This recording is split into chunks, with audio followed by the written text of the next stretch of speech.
Magandang araw sa inyong lahat. Ako nga po pala si Charmaine Viros, isang simpleng babae na may pusong hitik sa pangarap at pananampalatayang kayang abutin ang bituin.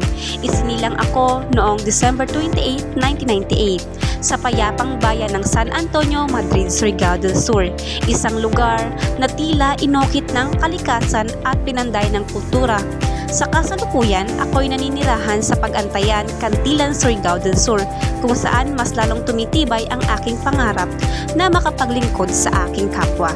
Taong 2024, matagumpay kong natapos ang aking kolehiyo sa Northeastern Mindanao State University, Cantilan Campus, isang yugto ng buhay na puno ng pagsisikap, luha at tagumpay. Sa parehong taon, December 13, 2024, ay matagumpay din akong nakapansa sa LET exam o Licensure Examination for Teacher. Dahil sa mahilig akong magluto, kaya naman pinasok ko ang mundo ng pagnenegosyo.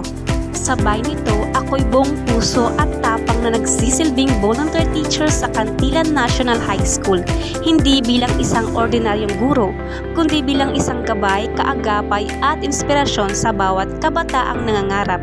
Muli, ako po si Binibining Charmaine Ross, isang anak ng Surigao del Sur, tagapagdala ng pag-asa at patuloy na maglilingkod sa bayan gamit ang dunong, puso at malasakit. Maraming salamat po!